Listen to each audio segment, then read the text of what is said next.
Hey, what's going on? Welcome to Built for the Stage podcast. This is Joe Roscoe, founder and host of Built for the Stage, Broadway's #1 fitness platform. With clients in over 20 Broadway shows, clients on the West End in London, Australia, Tokyo Disney. We have clients in collegiate theaters across the country. We have clients everywhere pursuing their dreams as performers on the stage. So, builtforthestage.com will suit you for your one-stop shop for all things fitness and theater.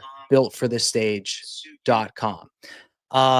If you'd like to, you can check out bpn.fm. That's our producing partner, Broadway Podcast Network.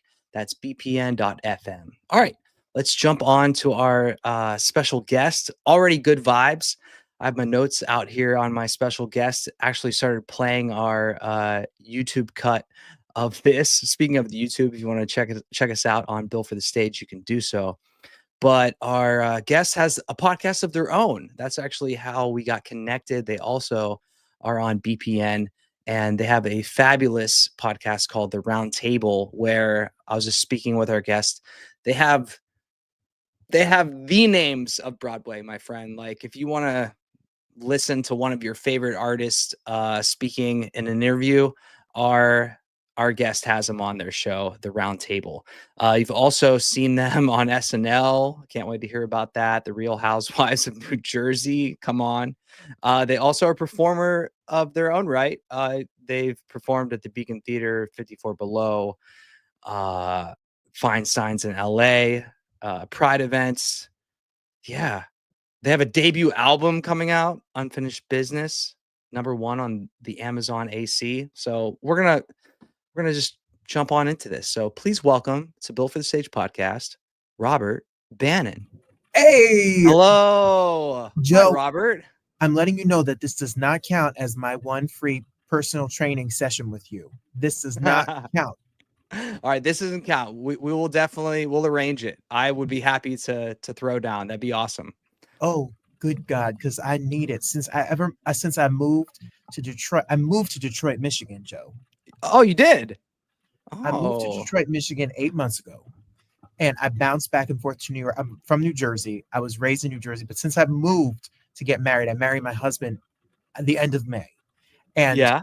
I moved here for him. He's a Detroiter, and he's one of those Oh. annoying people that's 6'5" and very skinny and eats terribly bad food. Uh-huh. And my gym time since I moved, the transition of a new job and a new house and a new city have left me uninspired in fitness. So I feel like being around you and Built for the Stage is going to inspire me back on my Yes. routine. That's the hope. That's the hope. Happy to help. We'll chat more after the recording. Perfect. Okay, so you're in Detroit. You're in the Motor City. You're in the home of Motown. You're all of that, all those things. What's the arts life like in Detroit? You know, it's funny because when I moved here, everyone that knew me from Broadway red carpets and movie premieres and the interviews were all like, "You're going to give up everything to go to Detroit. You're going to give up your spot in, on the Broadway red carpet or what you're trying to build." But Yeah. Detroit has a really active art scene. So shout out to Broadway in Detroit. We've covered all of their openings. They're the tour house here at the Fisher Theater. We've covered different events that have been held by different promoters, and the show, the Roundtable, it doesn't really fit a box, which is a good thing and is a bad thing because a lot of people like have a niche or they have a certain type of guest that they try to get.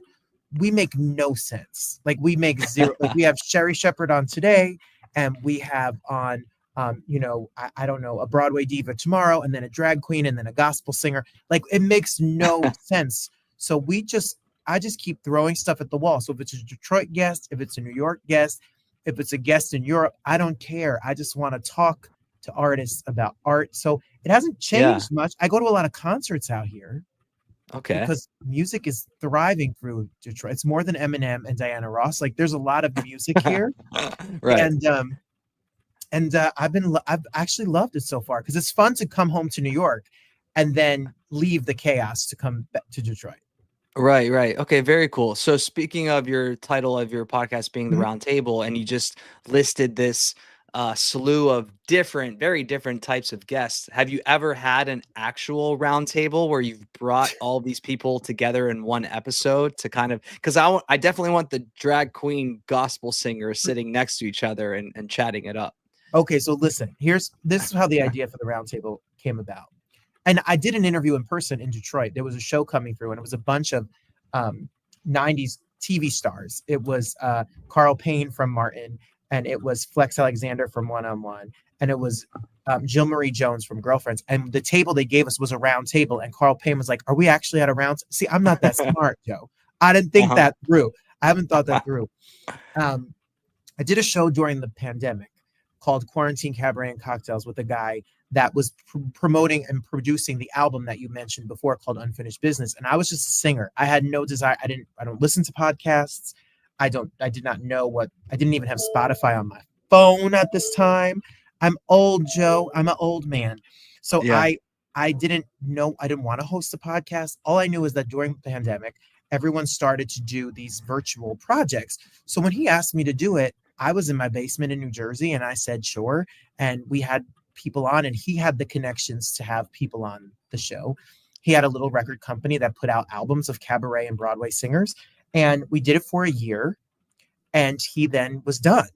He retired. He moved to Portugal and got out of the business to be older. And I missed it because I don't know about you, but it becomes kind of addictive. It becomes kind of fun. It's an artistic outlet. I love chasing guests. I know people don't like it, but I love the yes. I love the excitement of getting someone to commit to doing the show and build. So I reached out to Cabaret, the guy who directs my cabaret shows, and he's a singer and he runs a record company as well, Robbie Roselle. And Robbie said, do the show yourself. And I said to him, I don't know anyone. Like, I won't be able to do a show. No one will come on.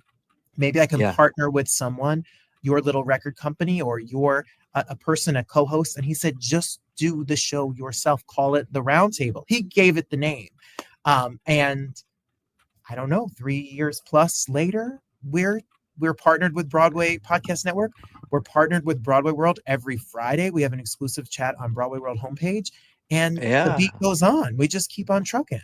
Okay, let's rewind, because I feel like your chase of the yes and your pursuit of the guests and all this, and your self-producing of your show, it parallels the life of a performer, chasing the yes as far as auditions go, and how daunting the no after no after no after they're not going to want me, they're not going to want me, they're not going to say yes. So I want to dive into this process you have of, like, maybe rewind to the very beginning. What gave you the courage, or you at first were saying, I don't know anyone, no one's gonna whatever. So how did you get over that? And then how did you go about just getting all these people to say yes to being on your show? Well, I know that people may ask you this question too, and you're a very motivational speaker and person. I saw your Instagram pages, and I know your company, and what you try to do for people is more than just a six pack and biceps. Like, it's an emotional and psychological journey. And Thank for you me, for saying that. Yes. No, it is true. Even though I wish my six pack would come back. When I hit 40, it disappeared. Like, it sold out. There is no more of that. So when I started, because we did the show for a year, this other show, once in a while a publicist would reach out and say, hey, so and so is putting out an album, would you do it on your show? But the show was gone. So one day I decided, I'm just going to put on a guest, and I'm just going to do the show, and I'm not going to do it for numbers, and I'm not going to do it to try to beat something. I was not on a podcast network. I was not on anything. I was on YouTube. And I had known that I could do some research to do a little bit of graphics, use a little bit of the program that we use to upload videos. And I was going to do 2 episodes a month, because I thought 2 episodes a month would be enough. And I was going to focus solely on Broadway and cabaret and off Broadway. But I don't really think little ever. And it's a problem, Joe. It's not a good thing. It is a good thing and a bad thing. It's a double-edged sword. Because I wasn't content with 2 a month, and I wasn't content with just theater, and I wasn't content with it just being a YouTube show. I'm not content with where the show is now. And I don't know if that's satisfying, because I'm never satisfied about where it's at. but I want to continue to grow and I want to continue to evolve and push myself. What's funny on a personal level, when I was 18, I had dropped out of college twice, and my parents were afraid that I was never going to have the guts and the follow through to get a career, to go to school. And I joke with them now because during the day I teach and I run an English department and I sing and I host the Roundtable and I have two master's degrees. And I tell my parents all the time, like, I got it together eventually. It just took a long time. And now they tell Yeah. me to slow down and sit down and be quiet because people don't see the work that goes into your show and this show. They see the interview, and this is the fun part. But the pitches and the no's and the scheduling, I rescheduled on Joe and made him get up an hour earlier today to do this interview. And then he's going to edit this, and then he has to promote this, and then you're back to the chase for the next one. It takes a driven person that wants to keep going. People ask me about connections and about networking and about finding guests. And people ask me when I teach theater in New Jersey at NJPAC about how do you get an in this business. And it really, for me, has been about network building and relationship building. If a guest comes on my show and they have a good experience and their publicist or their manager or agent or the PR team for the show likes what we do, then they're more inclined to send me more guests. And Yeah. I tried to, this is the longest answer. I would be so bored if I was the host of this interview because I'd be like, let me talk now, Robert, shut up. Joe. No, we're here for you. We're here for you. We're here for you. Well, when we tried to expand. So we started doing in-person events. We started doing Tribeca Film Festival. We started going to Comic Cons. We started inviting different music groups on. We started inviting TV stars on. We started doing regional theater guests because I wanted to network with as many PR firms as I could, because if I get a good relationship with them, when the guests I want to come on, people that move me, we will be able to have access to them because we're trying to put out a good product. I always think it's about making the guests feel at home. It's about making the guest be the star of the interview and really feeling passionate and exciting about what the guest is talking about. When I don't feel excited about it. Sorry to interrupt. Isn't it the worst when the host is just, it's like, just talk don't even invite the person, anyone on. Like, are we here for the guest or are we here just to hear you talk? Like, hello. And it's so true. And I have done an interview with somebody who I don't think has a show anymore. When I was putting out music, I had a single called I Think He Knew, which was a Pride song, which got me to do a bunch of Prides. And it did, like, it had some people who listened to it, and it was a really beautiful music video. And I did an interview, and the person said, how was it like when you wrote the song? And I said, I didn't write the song. My friends Matt Gould and Griffin Matthews wrote the song.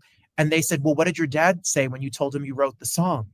And I said, well, I just told you I didn't write the song. It was a list of questions, and no one was listening to me, and I didn't feel appreciated. Okay, so no matter what you were answering, he was just saying the next question. No matter I never wanted to be a host like that, and I want to have a conversation with people, and I want to get to know them, and I want to have the audience get to know them. And it's been the formula that I guess works. I guess it works in some way. I would say so. I mean, looking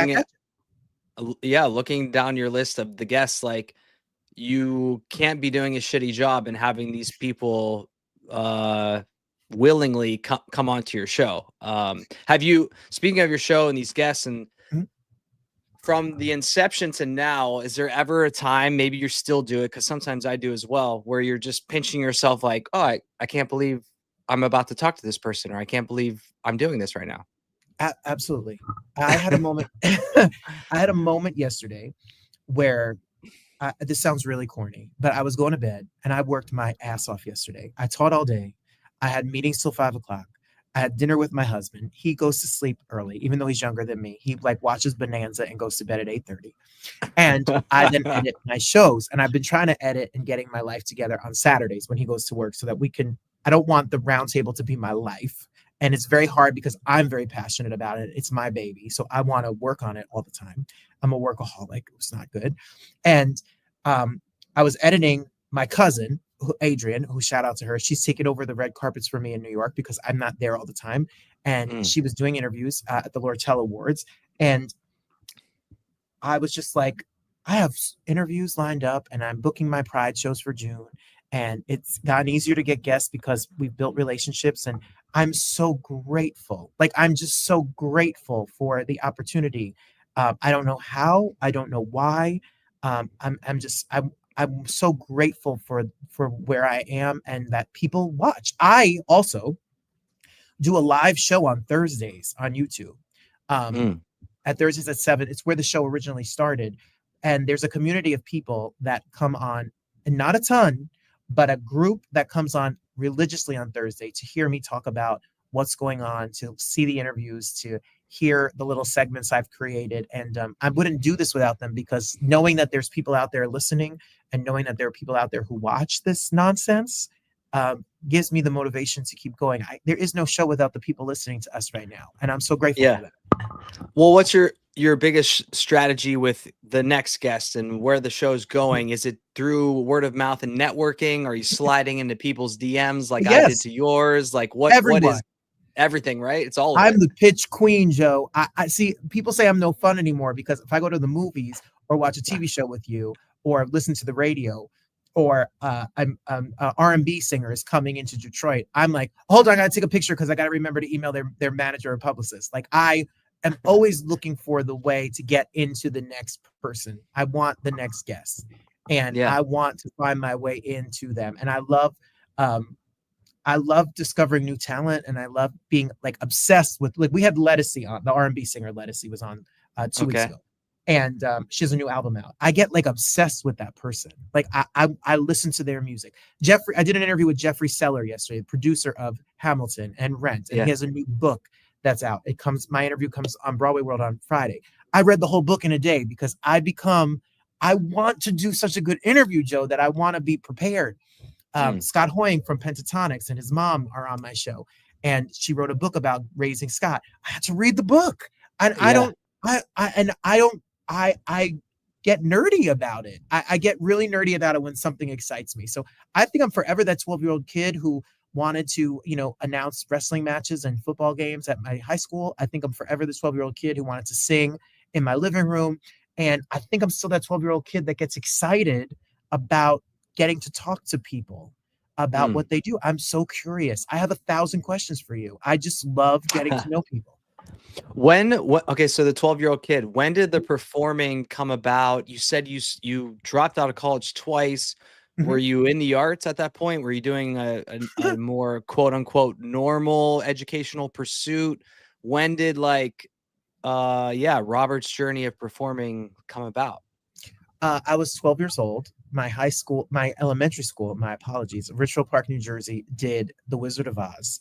And I was cast as the Tin Man. And I was so terrible, like terribly terrible, that I told my parents that I wanted to take lessons. So they didn't know anything about this. So they took me to the Bergen Mall to a lady named Carol Naso, who was like an old Miss America pageant coach. I don't, there was nothing available back in 1994. I'm 42. So I'll be 42 in October. So like there was no YouTube. There was no, like, none of this. So I went there and I sang for her, and she told me to learn there's no business like show business. And we did a And you get Christmas your gun. And you that get your gun. we did a Christmas review in the mall, but we didn't sing Christmas songs. We only sung Broadway songs to karaoke tracks in a white sequin jacket and red sequin top hat. Of course, And you better. I was this was as Jersey and as 1992 as you can get. And I then auditioned for Cinderella in 6th grade at my school, and I got the prince. And then I went to voice lessons in New Jersey with like an actual voice teacher. And she said to me, I think you have something here and you should go start auditioning. So my parents took me to an audition at the Harbor Conservatory in New York City for Ain't Misbehaving, which there's no role for me in Ain't Misbehaving. Obviously, we didn't know anything. My parents are not stage parents, but the piano teacher, the piano player at the audition, wrote a letter.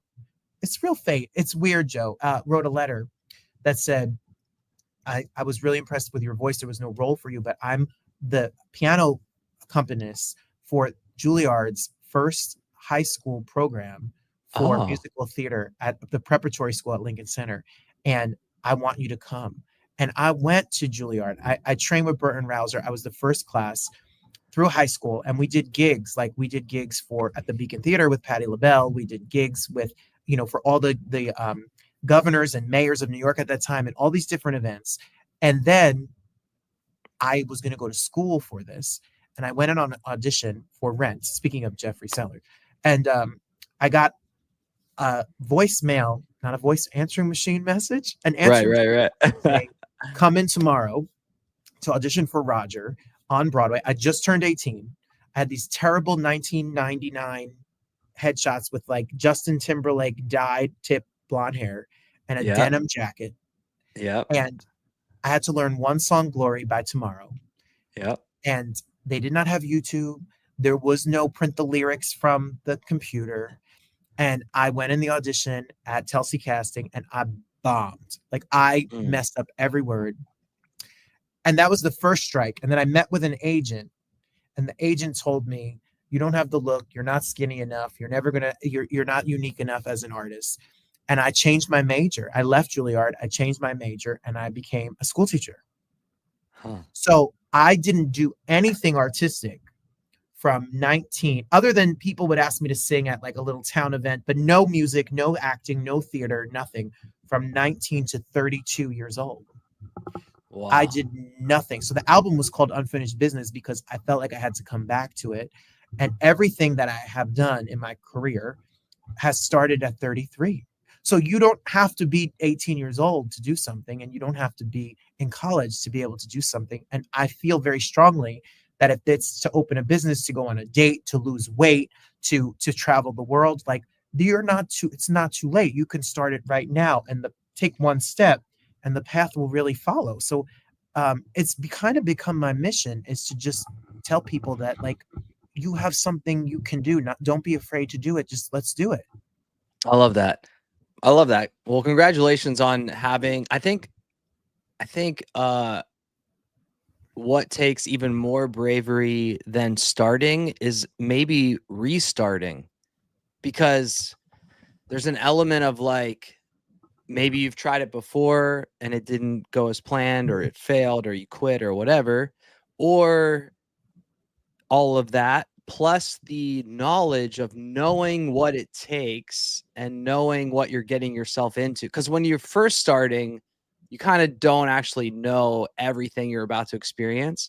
But when you're restarting, you kind of you have to willingly uh kind of mm, what's the best word, I guess, is like you would just give you would not sacrifice, but you would volunteer your Right, comfort in knowing right, that this is gonna suck, right. but in spite of it, I'm choosing to do it anyways because that's how passionate I am about it. So yeah, kudos to It you. chased me though. Like it chased, like I would go to Broadway shows and the curtain would come up and the house lights would go down and I would cry or watch a curtain call because I just felt like I was a chicken. Like I felt like you Mm, gave up. What coulda, shoulda, woulda been. And I was so into show business. Like I would read all of the different websites and I would look at movie grosses and Broadway show openings and what movie music is coming out because I loved the business. I loved art and artists. Art really felt like as a little gay closeted boy saved me in a lot of ways. And I felt that first Broadway show I saw or the records and CDs that I loved as a kid really were my outlet. And I wanted to be a part of that world so badly. That's what pinches me. Like that's the part that gets me about the show or going to a Broadway show or when I see your Instagram posts and you train people that are in Broadway shows, etc. Is that to be accepted by a community of but that I so wanted to be a part of, but was so afraid would never accept me because I didn't think mm. I was valuing myself enough that anyone would want me to be a part of it, that I didn't have a talent or a gift to give. I still struggle with that so hard. Like the imposter syndrome of no one really wants to come on my show. And if I ask you to come on my show, I'm annoying you, or I'm going to fan out, or I'm not really a part of this community because I'm not doing 8 shows a week, has really been a lot of inner work that when people see the end result, they don't know that the self esteem is not always there. The doubt is always there. And I still work on trying to feel good enough and whole enough to do what I do. So when people feel like they can't do it, you just got to work through that. You have to. We What all feel it. Okay, so what is the work? What is the work to you? What is that in detail of how you are overcoming these hills and valleys and how you're getting over this? Well, my personal journey I'm not to include fitness a little bit in it as well. You know, I came out very late in life. I came out at 33. This is welcome to my therapy session, Joe. I'm going to send my insurance is going to bill you. You could bill my Yes. insurance. I Yeah. came out, I was married at 16. I got divorced at 32 to a woman, my high school sweetheart. And she left me and I was alone for the first time. And I was not out. I had never addressed my sexuality. I kind of left it just be. I met her. She was the only person I had ever been with, loved, and I was just going to be satisfied with that. I was up to 320 pounds. I was a very shallow. No. Oh yeah. Wow. Oh So yeah. you've been through a fitness journey. I have been through a fitness You've journey. been you've been through a fitness journey. And Wow. I Okay, and I'm sorry to interrupt you. Keep going. no, please. So when she left, I lost 50 pounds just out of pure anxiety and walking and not eating and not taking care of myself, keeping the secret that she wasn't there because I thought she was going to come back. You know, I just was the anxiety and nervousness of the situation. And it was a bad divorce. It was not a pretty divorce. It involved a whole bunch of drama and mess. And my brother, who's 4 years younger than me, he said to me after I lost 50 pounds, like, you are going to be skinny fat. Like, you need to start going to the gym. Like, you're going to need, like, you're going to lose all this weight and just be like, you've never been to a gym. I am not an athletic person. I do not play sports. He was like, so go to the gym. And I went, and I had good friends that were teachers that would go to the gym and teach me the basics. And then it's a whole story, Joe, but long and short of it is that I ended up getting a trainer, and I ended up getting a personal trainer and a company, and they inspired me to be an artist and to be a person that took care of themselves. Like, self-care is so valuable and important, and I lacked it so much by really having unhealthy attachment to what I thought my life was supposed to be. I thought I was going to be a husband, I was going to be a straight man, I was never going to address these issues, and I was just going to be okay being safe. It was in a box. It was just, this is good, because being an actor is scary and coming out is scary, and looking in a certain way and taking care of myself, I'm going to lose my relationship if I give anything to myself. I really was broken in that way. So for me, I had to learn small steps with therapy and with the gym to say, you can go out and spend money on an outfit. You can go out and take yourself to dinner. You can go out and go see a show by yourself. You can go to the gym and spend an hour and a half with your phone on Do Not Disturb and take care of your mental health. I never had that in my life. And I went to see a show, and the show was called Witness Uganda. And it was Invisible Thread, actually, at that time, at Second Stage. And I really loved it. And I reached out to the writers of the show, which is Matt Gould, who then ended up writing Limpika. And Matt said to me, thank you for what you wrote about the show. And I sent him back in a tweet. I don't never even had Twitter, Joe. And I said to him, I would do anything to be back singing. And he said, well, I could teach you voice lessons. And we built a show for a year that became Unfinished Business, that then became the album. And from his relationship with Eden Espinosa, he said, instead of teaching summer school, go to acting school. And I went to William Esper, which is an acting Meisner Conservatory in New York City. That was supposed to be for 6 weeks. It ended up being for 2 years.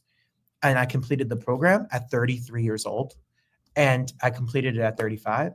And then the music and the theater and the television work and the Roundtable and everything just kind of trickled in once I aligned myself with what I felt was always what I was supposed to do, but was just too afraid to do it. And the weight came off, and the coming out became easy. And the work, even, I don't want to say this is easy, but it felt right. It wasn't as hard because I wasn't pushing against the grain anymore. I kind of just was letting myself be who I was. And I never found success until I let myself be who I was. So you accepted yourself, and then you were Yeah, able to accept what the universe had for you. absolutely. And I know that sounds corny to people out here, but that's, I'm an all alchemist kind of person. Like, it was my quest, it was my journey, it was my quest. Like, this is what, and I fought against it. So until I, marched through the desert, like the book, I was lost. I say this all the time about, especially in the podcast, I'll say, like, if this sounds cheesy or corny or cliche and sounds like, oh, everyone always says that, there's a reason. Everyone always says it because it's true, but yet we as humans, we don't want to listen to that. We have to be stubborn. We have to go through it ourselves or whatever. But like, if you're hearing it from the masses over and over and over again, don't roll your eyes and be like, oh yeah, yeah. No, like this is facts with a Facts. capital F. Ag- Facts. ag- Agreed. At least for me, it is for me, and I know many other people out there. And I wish that people who come to me, even friends and family, who are like, I feel lost, I feel stuck. They're not going to do it until they're ready. But sometimes you just got to take a step. You just got to have a leap of faith and just go for it. I wouldn't be Yeah. getting married. I wouldn't be in a healthy relationship. I wouldn't have been the guts to move to Detroit. I wouldn't have taken a job running a department in a school. I wouldn't have done any. I was so afraid and sheltered. And it didn't come until I was kind of forced to, and the work, and I did the work. Go to therapy, get yourself healthy inside out, and you're entitled to take care of yourself. Yeah. Yeah, I love that. When did rewinding and taking a turn Mhm, to something you said, either a family member, cousin, mhm. sister, I can't remember, that are helping you on the red carpet, Adrian, yeah, my cousin. your cousin. When did you, so again, the universe and doors opening and you being willing and ready to run through them. You're doing this podcast. You also are writing for Broadway World as well, right? You're Yeah, we do writing. an interview too. We do a video interview every single Yeah, Friday. So yeah, interviews, articles, and the red. yep. How did the red carpet come about? How did you get to? Yeah, how did that all You happen? know, I never did this, Joe, for free tickets to see shows. I never did this to work on red carpets. I didn't even know that was a thing. Like I didn't even know. Like I'm just an idiot who was just excited to talk to people. And so when I went to acting school and I started to do the podcast at the same time, and I got to meet a lot of people that worked in the industry through acting school, or I was going to a gym in the city that was in Times Square because my acting school was across the street. And I was starting to feel like, okay, I'm starting to audition for musicals. I'm starting to do some work. I'm starting to sing at 54 Below with my show. I'm making an album. I'm one of the people that I became really, that I knew and was a friend of mine, was Jeremy Pope before Ain't Too Proud, before he did Choir Boy, before he did TV and stuff. And Jeremy would take my headshots. And Jeremy was just finishing doing off Broadway. He had not been on Broadway yet. And when he did go to Broadway, I reached out to his publicist and I said, like, Jeremy's going to Broadway and I'm his friend. And I want him to, I wonder if he would do my show. And I had text Jeremy, and Jeremy gave me his publicist info. And the publicist said, we want you to talk to him, but we're not going to have time as we lead up to the show. So why don't you just come to the red carpet? And I was like, what? I don't know how to do that. I don't know anything like that. So we show up for the red carpet, and I don't know what I'm doing. I get my friend from acting school who has a little like tripod and phone, and I don't have a right microphone. I buy something on Amazon for like $22. I don't know what I'm doing, and it was the opening of the show, the collaboration, and he gets sick. Jeremy gets COVID, and there's no opening. So we were on the red carpet, and I had messed people's names up. I called the comedian Judy Gold, Julie Gold, and she, like, I didn't know what I was doing. The red carpet is a whole other thing. It's very fast. You have to be very quick. I used to take like all these notes about everyone that's on the list, and then I would not even be able to see it in my, like, while I'm holding it. So I never did it. I never intended to do that. My cousin loves it. Like, she likes it. Like, she gets very excited about it. I don't love it as much. I feel like a caged animal because I like what we're doing right now. Like, I'm talking to you for 30 minutes. I get to know Joe, and hopefully you get to know me. And we have built 30 seconds on a red carpet is hard for me. It's hard for me, but people like it. People It's like it. it's instead of going on a date, it's speed dating. It is, That's and yeah. it was fun. You know, I've done a lot of them, and I like award shows, and I like, you know, things like that, because you see a lot of people in a very short period of time, and sometimes it feels like a class reunion. Especially when, I'm sure if you do them, you'll see people that have done your show. That's so much fun to meet them in person. But that's a while, and people are some people out there are nasty on a red carpet. They want to fight you, and I'm like, it's not that deep for me. Without giving any names, what's like one of the most like, oh, that didn't go well. I've seen people break onto red carpets that don't have credentials. I've seen people walk on the red carpet to try to follow someone to get an interview. I have rules about it for me. Like I tell Adrian was my camera person for a long time now. Her husband does it for her, and they love pop culture and they love all of that. And I love that she loves it.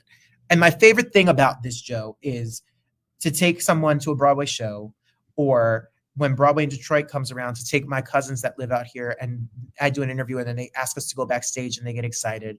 Or if it's an R&B singer, the R&B singer Kelly Price was on the show last year. I got to take my sister-in-laws backstage to her concert and they grew up listening to her music. Like, it's not fun for me if I can't share it with people I love. And if that's the perk, because I'm not making any money off of this, I'm not. So if the perk is I can take my mother-in-law to a gospel concert this weekend, then that's the payoff for me. So I love that they love it, and I'm so grateful that I get to be the little piece that gets to do it. But yeah, so she says to me, do you miss the red carpets? I said, no, because people push me.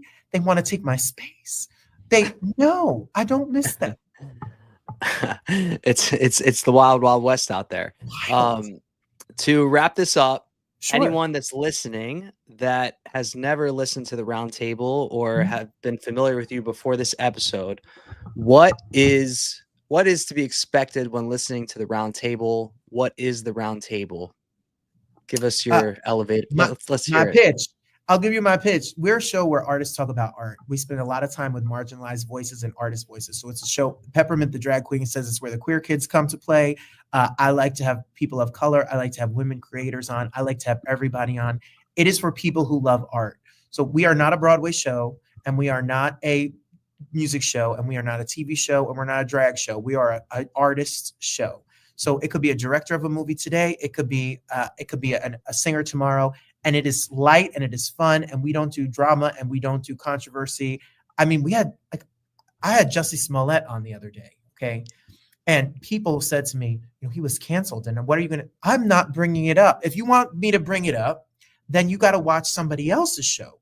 But we don't do that. If someone gives me the time to be on my platform and they have a movie to promote, then I'm here to make them feel comfortable. I want you to feel like you're in my living room. So when you come see me sing, I want you to feel like we're in a conversation. It's for you, and the show is for you that listen too. So we are love. We are love. We are fun. We are light. We are fluffy, and we're about art. Got it. Robert, thanks so much for being on Built for the Stage podcast. Joe? Can I eat a carb? You can eat carbs. Actually, I'm gonna have the privilege of being on your podcast. So everyone that's listening, make sure you check out our episode together on the Roundtable, because maybe we'll talk about you eat a carb. And the answer for everyone listening is a definite capital YES for sure. Oh, well, if that's not a cliffhanger, Joe, now I need you to be like, I'm ready to do my interview with you, because I have all right. The interview will be a nutritional consultation coming up on the Roundtable. See. Thanks. All right, everybody. Robert Bannon. Make sure you give Robert a follow on the gram. That's Robert M. Bannon. We'll have that in the description of this episode. The Roundtable. Check it out. Sounds super fun. Can't wait to be on Robert's podcast as well. Speaking of nutrition, we have a challenge going on. It's going to start May 21st in New York City at a gym called Solace. If you want information about that, you can head to our Instagram, Built for the Stage, and just check out our links in the bio. Select spots, not a lot left, but 8 classes, 4 weeks long, nutrition included.